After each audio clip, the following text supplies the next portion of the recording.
All right. Hi. Hey, how are you, Christina? I'm good.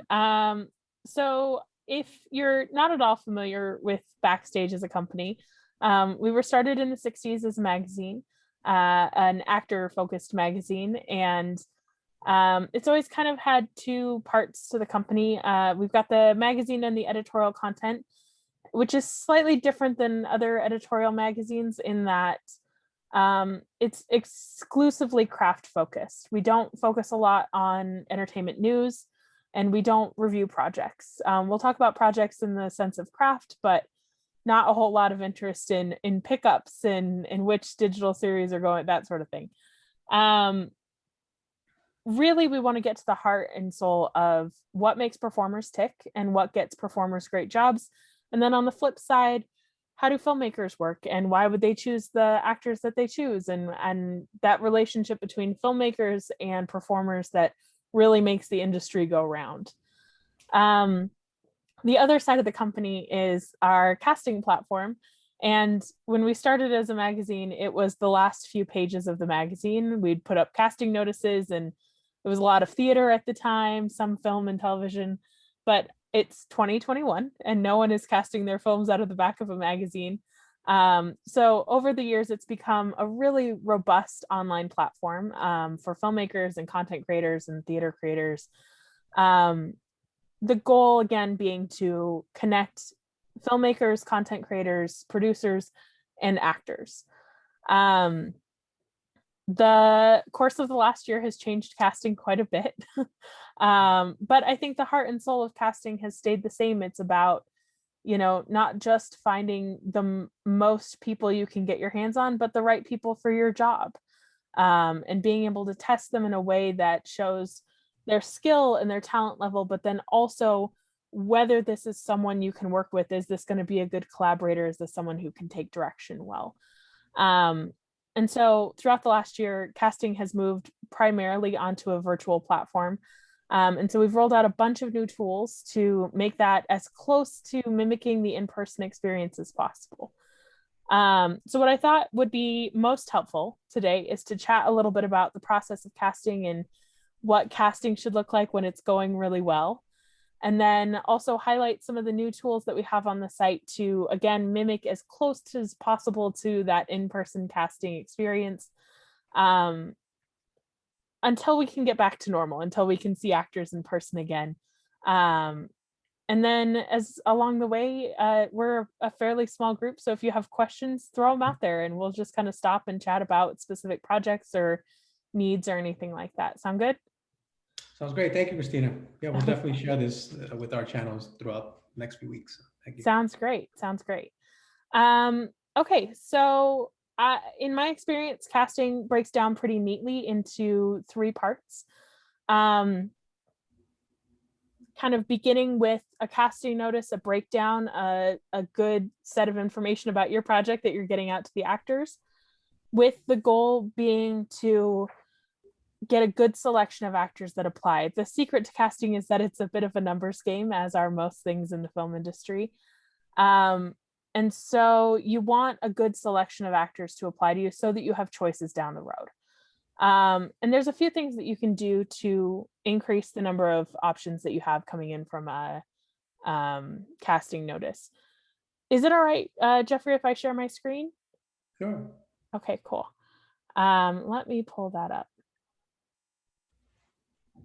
Okay, so in general, some things that we can do, regardless of whether it's COVID or not, that give us a little bit better selection when we come to actors, is first of all, to give your project a title. I don't quite understand the science of this. Actors are not interested in untitled short film, untitled music video, untitled feature, even on the site. Um, they like projects that have a title. And my advice to filmmakers is if that's something that's in flux, pick a working title for now. And it's always something that can change. You're not tied to any of that information that's happening on the site at this moment. The second thing that you can do is I think it's important for filmmakers to understand why an actor would take a no paying project or a low paying indie project. Um, and it's primarily to get footage for their reel and credits for their resume.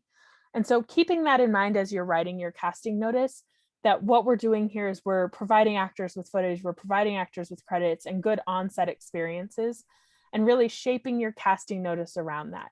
So when we talk about things like your production description or your role description, I think it's really easy for filmmakers to get very technical in these places. We see a lot that come through that say, you know, a 6-minute short film shot on 35 millimeter, which is great information, but not necessarily super interesting information for an actor. So that's, I think, somewhere where you want to focus on story, focusing on characters, and really giving an actor an idea of what kind of footage they're going to get for their reel. The weird trick to casting and getting a really good response is that any character in your project that has speaking lines should get a name, like a person's name. Things like man number 3, cop, nurse. Those are less valuable to an actor when it comes to their resume when then they're applying for other casting jobs. And so it's the easiest way for you to add value to your project for an actor without changing a single line item in your budget. It's just to name your characters.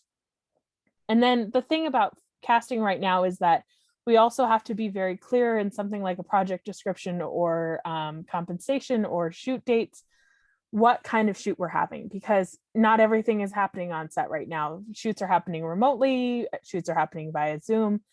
And so I think it's important for filmmakers to be clear right now with actors about what that's going to look like. You know, whether it's we will be filming on set, but following all COVID safety protocols, that gives an actor a huge amount of well-being as far as what kind of experience they're going to get on set, versus, you know, we're really looking for an actor that can film themselves from home. That also tells you something about an actor. Now, one thing for you to keep in mind is that we are updating the actor options so that actors who are comfortable filming themselves remotely or have some on-set experience setting up their own lighting, setting up their own camera in their home, will now be able to add that onto the site. So they'll be able to tell you as a filmmaker that they're a good option for that. And then we were just talking about this before we got started, but because so much is happening remotely, we are having a lot of great options for filmmakers to cast talent from anywhere. So if you are filming via Zoom, or you're doing a table read, or you're doing an audio drama, something where an actor could record their own performance and send it in to you, you now have the option to kind of blast that casting notice out nationwide and get a really great selection of people that are coming from all over the place. So there's a certain amount of equity that we're getting in the casting process right now that we maybe had missed before. Last thing is that when we talk about things like pay or union contract, I think the most important thing for filmmakers to keep in mind is to understand what all of those things are for your specific film and to cast accordingly. Don't say that it's SAG if you're planning on not using a SAG contract. Figure out what you're paying your actors and be upfront about that in the casting notice. I think there's a misconception that it's good to kind of beef things up so that you get a good response. But in reality, you're actually just giving an actor false hope about what this project is going to be. So actors are really eager to work, and there's going to be a variety of really great, talented performers at any pay level, even for a no pay project. And so don't be afraid to be like upfront about what kind of project you're doing, because the truth of the matter is that we're in a situation now where actors are eager to work. And so you will find someone who's fully comfortable with whatever your particular film is going to look like. So let's talk a little bit about Backstage as a platform. You'll start your casting process with this casting dashboard, and you'll be able to access any of your projects right from the casting dashboard, even projects that have expired. So even though they're not live on the site, you'll be able to access all the talent that applied for that. We've found that to be incredibly useful for things like an actor auditions for you who's not right for that role, but 2 projects down the line, they are right. And so as long as that actor still has their Backstage profile accessible, you'll still find them within that project in your dashboard. And so it's easy to go back and like play favorites in casting and find the people that you're really interested in, whether they were right for that initial role or not. You'll also see up at the top, and this is new to the site, your upcoming auditions. It's going to have a nice little link shortcut to your audition schedule. So you won't have to hunt for that on the site. If you've set up an audition schedule, it'll always kind of stay at the top of that dashboard. The goal here was to create a casting experience that helps filmmakers stay organized and is easy to navigate and kind of keeps everything that you're going to need on a day-to-day basis right there, super accessible at your fingertips. So you'll see up at the top the link to start a new casting notice for that create new production. And then, like I said, right below that, your any upcoming auditions that you have scheduled will sit right there on the site. When you're looking at talent that have applied for your job on Backstage, one of the most important things I think a filmmaker can know is that our talent on Backstage pay a flat monthly fee to be part of the site. For that fee, they can add as many photos, as many videos, they can add audio reels, they can add a cover letter and their skills and their resume. So you want to be able to use that as a barometer on Backstage for who you're going to have come in for your auditions. On a casting platform where actors are being charged per photo or charged per video, this is less applicable. It's more specific to Backstage because our actors are all kind of on the same footing of everybody's paying the same amount month to month. If you see an actor who only has one headshot and no information on their profile, that's maybe an actor to skip. It's a good kind of red flag for you on the site. Look for profiles that are full and well filled out. The other thing I'll say is when people start to apply for your project, this is what your application manager will look like. You'll have a variety of sorting tools. The simplest are the thumbs up, thumbs down that you'll see below every actor's profile. But you can also click on an actor, move them into the audition folder, move them into callback, move them into cast. The thing for you to know about that is that the actors see none of that. So you don't have to worry about hurting any feelings or, if we were casting this job and we had Lily apply for a role where clearly we're looking for someone in their 20s, Lily gets a quick thumbs down. She will never know that that happened. It's just all designed to kind of keep your process moving swiftly. Now, Lily also doesn't disappear forever if you click thumbs down on her. She moves over into the no folder. You can find her again if you make a mistake, but you kind of move those people that are just wrong for your project right out of the way. The secret about casting is that any project that you post on any casting site for any level of production, you're going to have like maybe 20 to 25% of people who apply who are just wrong for your part in one way or another. They're outside of the age range. They're not the right type. They're even, not the correct ethnicity or gender that you asked for. Actors apply for all kinds of roles. And so we needed a quick way to kind of move those people out of consideration. But again, the actors see none of that.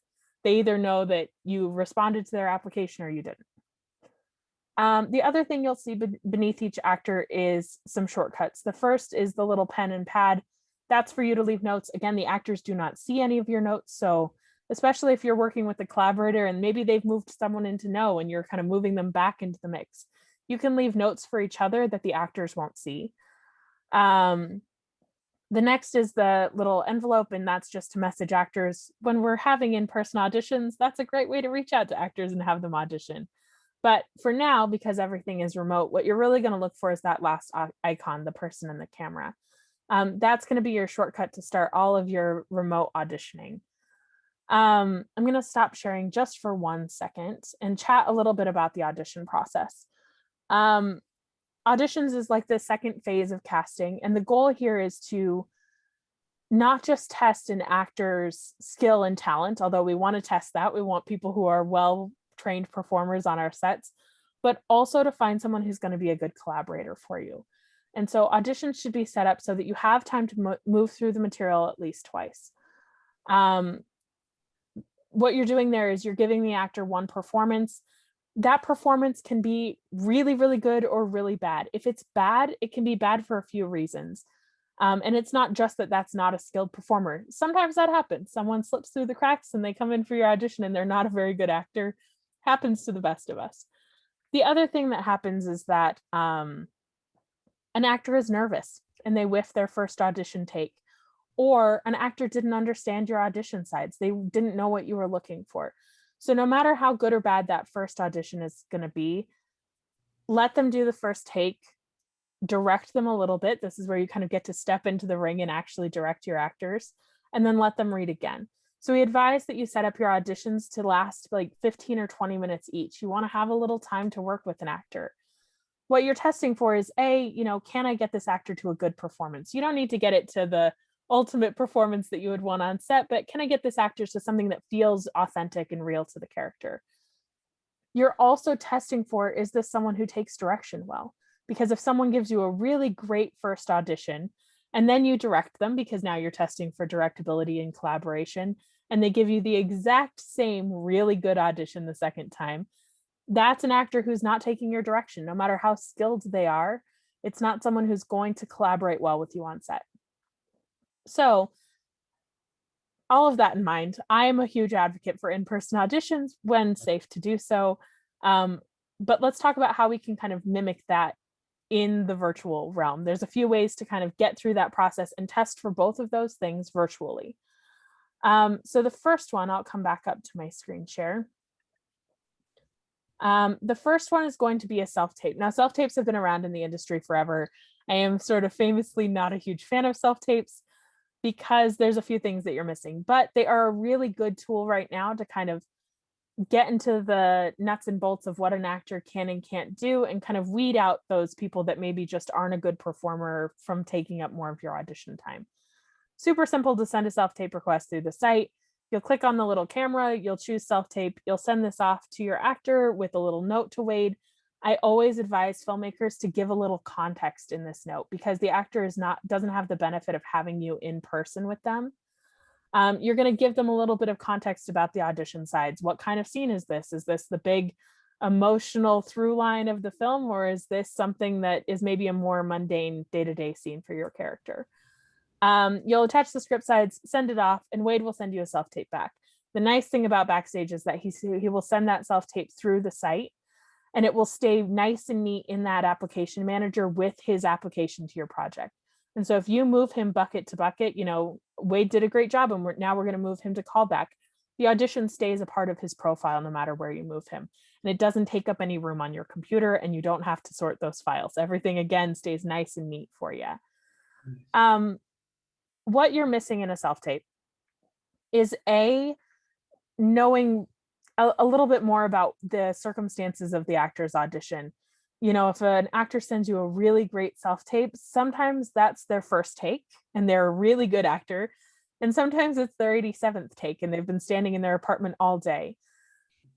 I would advise that you get an actor acting in front of you. Even if you use a self-tape as first round, you're missing also the ability to know, is this someone who's going to respond to your direction well? It's kind of a good first litmus test for an actor's ability, but you should always build on a self-tape and at least see an actor in some sort of virtual space before you cast them. We try not to cast directly from self-tapes ever. So I think it's a really useful tool. Obviously, it's something casting is used for a really long time.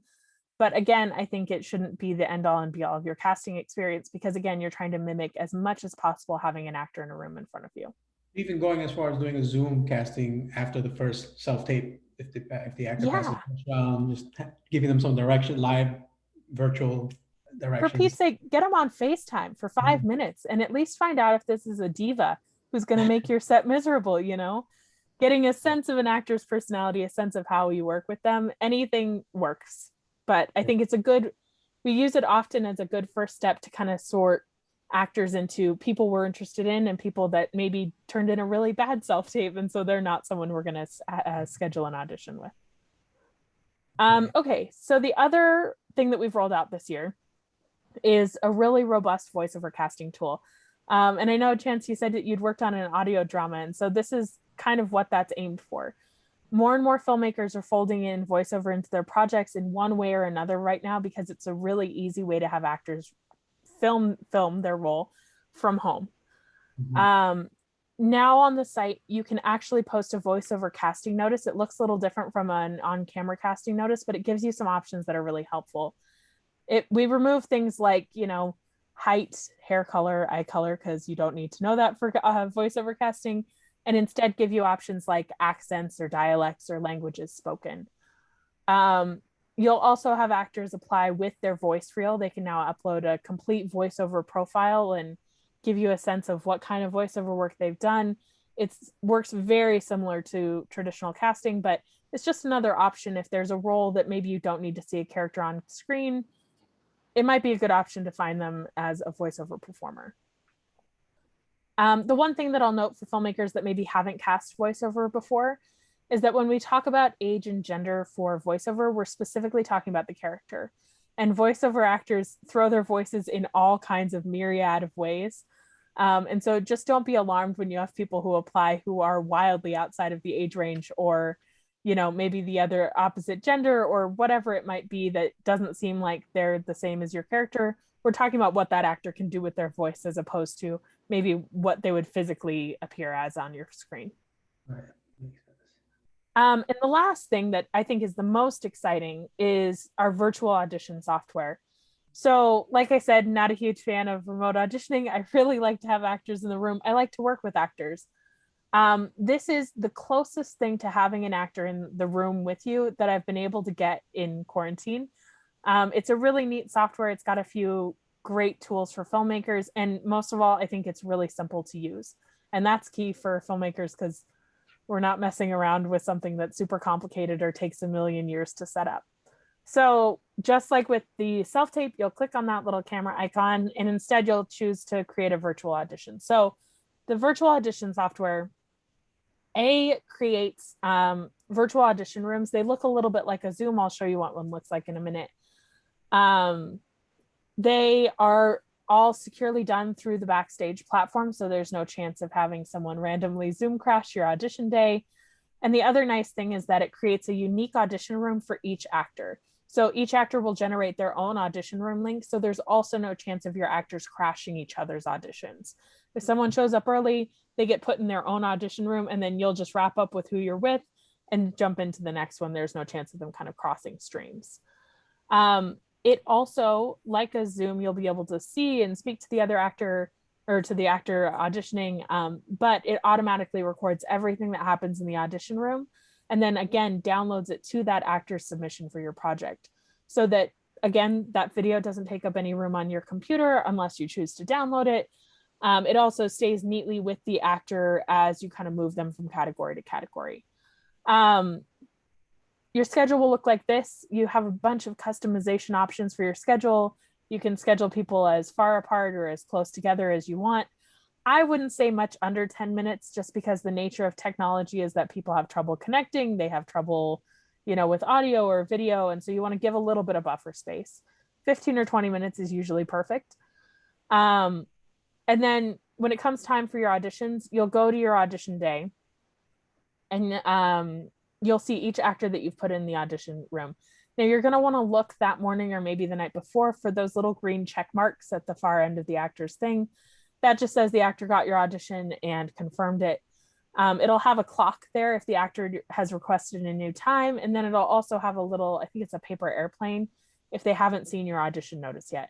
Well worth checking all of those things the night before so that you don't sign in the next morning and start your auditions only to find that no one has actually confirmed their audition time and now you're having to message with actors.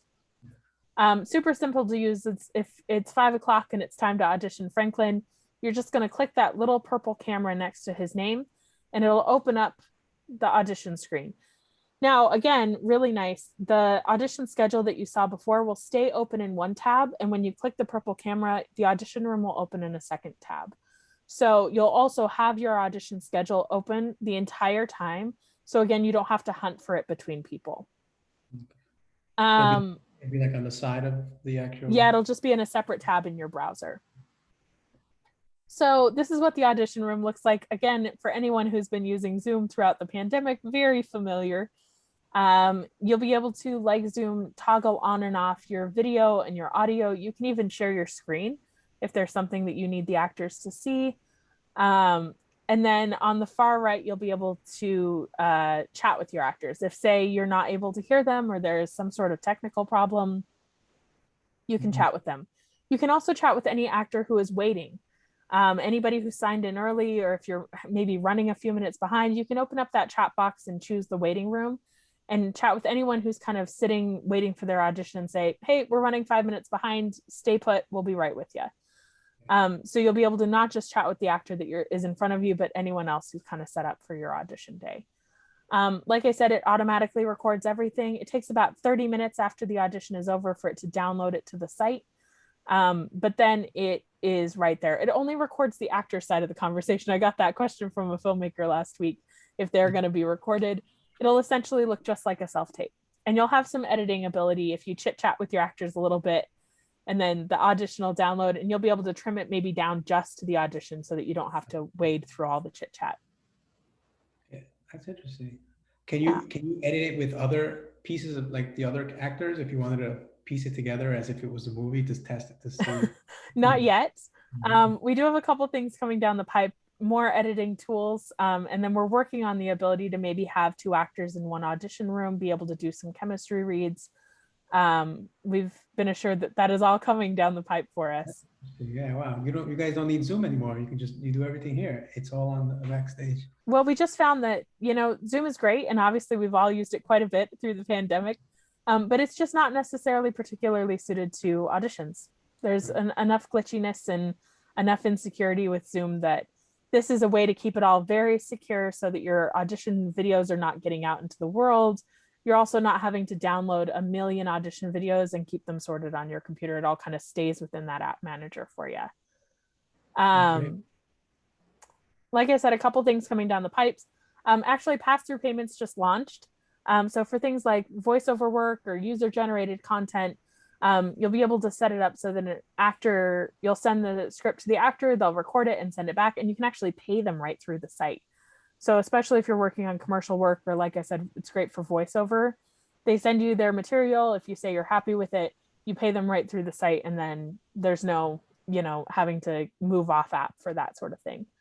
And then the big thing coming this year, and I believe the new date is beginning of April, is the ability to create a crew profile for filmmakers and apply to crew jobs.